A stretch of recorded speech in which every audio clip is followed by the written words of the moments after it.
Hello friends, welcome back to my YouTube channel. मैं प्रिया भारती आप सबों का इस यूट्यूब चैनल पे बहुत बहुत स्वागत करती हूँ।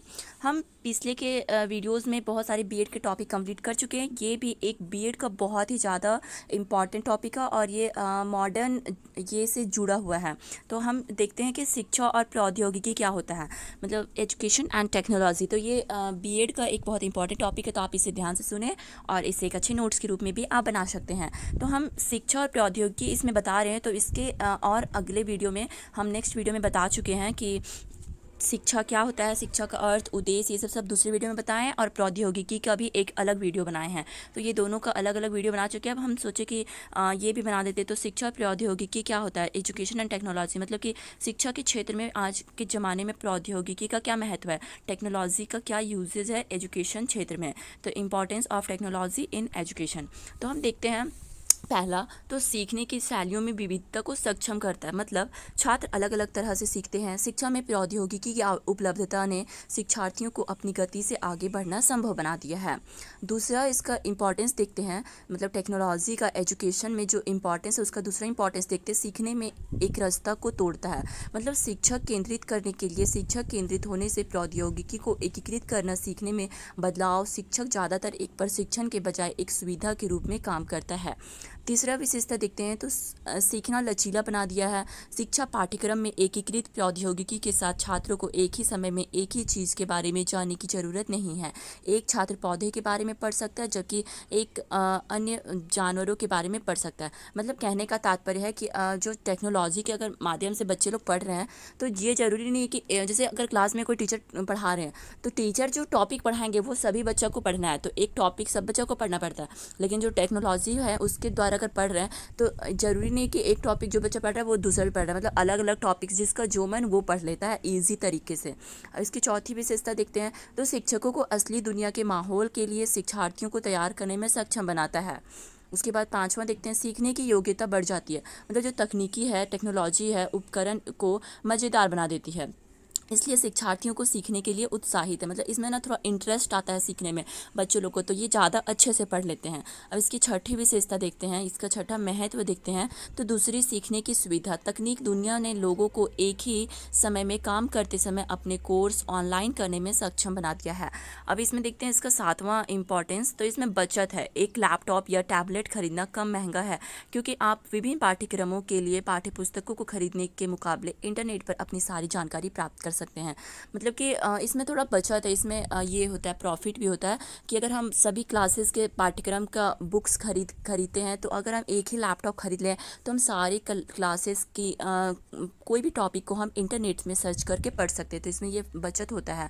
और हम इसमें ये भी देखते हैं, आठवां इसका इम्पॉर्टेंस है, तो जल्दी और सावधानी से, आसानी से सबसे अद्यतित जानकारी तक पहुँच। मतलब कि जो इंटरनेट में बहुत सी शैक्षिक जानकारी है, बहुत सी सारी शैक्षिक जानकारी लगभग इंटरनेट में हमें मिल जाती है, जो नियमित रूप से अपडेट की जाती है। शिक्षार्थी वेबसाइट पर जानकारी खोज सकते हैं और विभिन्न लेखकों के विचारों की तुलना कर सकते हैं।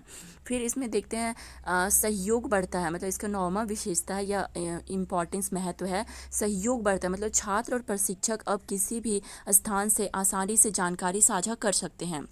उसके बाद 10वां इसका महत्व देखते हैं, तो कम काम का बोझ। छात्रों के प्रदर्शन, कक्षा उपस्थिति, छात्रों द्वारा ली गई पाठ्यक्रम, स्कूल नामांकन और अन्य लोगों पर रिकॉर्ड्स कंप्यूटर पर संग्रहित की जा सकती है। फिर इसकी 11वीं महत्व को देखते हैं, तो वैश्वीकरण की ओर जाता है। जो छात्र है विभिन्न सांस्कृतिक दृष्टिकोणों को सीख, समझ और सराहना कर सकते हैं, इसलिए वैश्वीकरण इसे कह सकते हैं। और हम इसकी 12वीं महत्व को देखते हैं, तो संचार छात्र कौशल, मतलब जो संचार जैसे कि जटिलताएं, जटिल समस्या सुलझाने के लिए स्वयं दिशा, शोध और पसंद तकनीक उपकरणों के उपयोग के माध्यम से अधिग्रहित और बढ़ाए जाते हैं। इसकी 12वीं महत्व को देखते हैं, तो शिक्षा के लिए मल्टीमीडिया दृष्टिकोण, मतलब शिक्षा में ऑडियो विजुअल दृष्टिकोण का प्रयोग, film, strips, audio tap, computer आदि का उपयोग करके धारणा को आसान बनाते हैं। इसका 14वां महत्व देखते हैं, तो सूचना को अद्यतन करने में आसानी, मतलब इंटरनेट पर शैक्षिक सामग्री को अपडेट करने के लिए बोझिल नहीं है और यह लागत प्रभावी भी है। फिर इसका अगला महत्व देखते हैं, तो रिटेंशन दर में सुधार हुआ है, मतलब सुनने के बजाय छात्र सीखते हैं, इससे उन्हें याद करने में मदद मिलती है कि वे आसानी से सीखते हैं। मतलब कि जो इसमें मतलब कि जो कुछ भी अगर इन लोग पढ़ रहे हैं तो वो स्क्रीन पे देखते भी हैं और सुनते भी हैं, तो इनको सुनने के साथ साथ देखते हुए पढ़ाई करने में मज़ा भी आता है और वे ज़्यादा सीख पाते हैं। इसकी अगली महत्व को देखते हैं तो वजन कम कर देता है। मतलब जो भारी पाठ्य पुस्तक के विरोध में शिक्षार्थियों ने सिर्फ एक मोबाइल फ़ोन, टैबलेट या टैबलेट ले जाया करते हैं या लैपटॉप ले जाया करते हैं, तो जिसमें सभी आवश्यक किताबें और परियोजनाएं हैं और लगभग चारों ओर ले जाने के लिए बहुत हल्का है। मतलब कि बच्चों का बैग बहुत भारी होता है, उसमें बहुत सारी बुक्स होती हैं, कॉपीज़ होती हैं, तो उन्हें बहुत भारी लगता है। लेकिन अगर ये एक लैपटॉप ले ले तो सारी बुक्स की मतलब पढ़ाई जो है लैपटॉप में है या टैबलेट में है, तो उन्हें भारी भी नहीं लगता और ये कहीं भी ले जा सकते हैं ईजिली। अब इसका देखते हैं नेक्स्ट इम्पॉर्टेंस। तो छात्रों को स्वतंत्रता प्रदर्शित करने की अनुमति देता है। मतलब चूंकि इंटरनेट पर कई लेख हैं, एक छात्र उस व्यक्ति का फैसला करता है जिसे वह संदर्भित करना चाहता है। मतलब कि अगर हम इससे क्लास या कंपैरिजन करें तो क्लास में जब टीचर्स पढ़ाते हैं तो अगर एक चैप्टर वो पढ़ा रहे तो वो जो पढ़ाएंगे बच्चों को वही सीखना है, वो सीख भी जाते हैं। लेकिन इंटरनेट पे होता ये कि अगर उन्हें एक चैप्टर पढ़ना है तो वो इंटरनेट में सर्च करेंगे और उन्हें बहुत सारे उसके डेफिनेशंस मिलेंगे, बहुत सारे उसके कॉन्सेप्ट्स मिलेंगे, तो उन्हें जो बेटर लगता है वो उसे चूज़ करते हैं, जो उन्हें ईजी लगता है, उन्हें जो समझ आता है वो उसे पढ़ते हैं। तो इसमें ये इसका फ़ायदा है।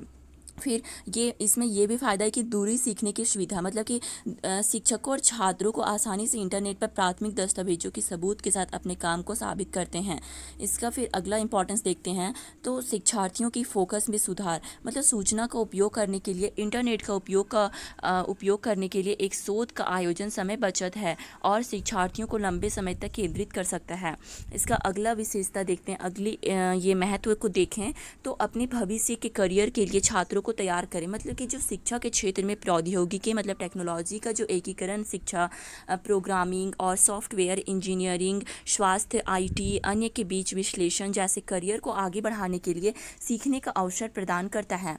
इसका नेक्स्ट इम्पॉर्टेंस देखें तो प्रौद्योगिकी एक मूल्यांकन उपकरण है।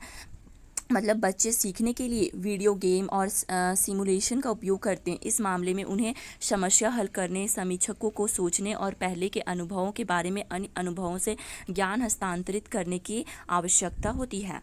इसकी नेक्स्ट इंपॉर्टेंस देखें तो शिक्षण सीखने की प्रक्रिया में लगे हुए हैं। मतलब एनिमेशन, वीडियो और आरेख आप छात्रों को बताते हैं कि आप क्या पढ़ रहे हैं और इसलिए वे प्रश्नों, समूह चर्चाओं आदि के जवाब में भाग ले सकते हैं। इसकी नेक्स्ट इंपॉर्टेंस देखें तो सकारात्मक डिजिटल नागरिक बनना है। मतलब जो टेक्नोलॉजी से है इसका एक ये फ़ायदा होता है कि सकारात्मक डिजिटल नागरिक बनाता है ये लोगों को। मतलब छात्रों को कैसे ऑनलाइन संदेश के साथ संवाद करने के बारे में शिक्षित करना, उन्हें उन संदेशों के प्रकार के लिए जिम्मेदार बनाता है जिन्हें वे विनिमय करते हैं। फिर इसकी नेक्स्ट इंपॉर्टेंस देखें तो सीखना किसी भी समय हो सकता है। मतलब विद्यार्थी इंटरनेट के माध्यम से कभी भी कहीं भी सीख सकता है, वो किसी भी प्लेस पे ईजी तरीके से सीख सकता है। और फिर छात्रों को एक समान आवाज़ प्राप्त है। मतलब कि मतलब हम कुल रूप से मिला के कह सकते हैं कि जो टेक्नोलॉजी है उसका एजुकेशन में बहुत बड़ा रोल ये प्ले हुआ है, बहुत ज़्यादा इसका ये इम्पॉर्टेंस है और टेक्नोलॉजी के माध्यम से ये आज एजुकेशन बहुत प्रोग्रेस कर रहा है। तो इसके इतने सारे मेरिट्स हम देखें, पर इसके टेक्नोलॉजी का जो एजुकेशन पर जो अच्छे प्रभाव को तो हम देख रहे हैं, लेकिन इसके बहुत सारे बुरे प्रभाव पड़े, बैड इफ़ेक्ट्स भी पड़े हैं। तो हम इसे नेक्स्ट वीडियो में पढ़ाएंगे, क्योंकि ये वीडियो थोड़ा बड़ा हो रहा है। तो हम इस वीडियो में बस इतना ही रहने देते हैं कि शिक्षा के क्षेत्र में प्रौद्योगिकी का क्या महत्व है। तो हम इस वीडियो में ये समझ गए हैं। अब हम दूसरे वीडियो में पढ़ा देंगे कि शिक्षा के क्षेत्र में प्रौद्योगिकी के कारण क्या नुकसान हो रहा है, क्या इसके डिमेरिट्स क्या हैं। तो आई होप आपको ये वीडियो अच्छी लगी हो, तो please like, share and subscribe करें ताकि मेरे आने वाली नोटिफिकेशन की जानकारी आपको सबसे पहले मिले। और अगर आपको BA-BEd से रिलेटेड कोई भी टॉपिक्स का नोट्स या वीडियोज़ चाहिए तो आप कमेंट बॉक्स में हमें ज़रूर बताइए और आप हमारे चैनल को सब्सक्राइब कर लीजिए ताकि हमारे BEd के सारे वीडियोस आपको मिले। Thank you so much friends, फिर मिलते हैं अगले वीडियो में।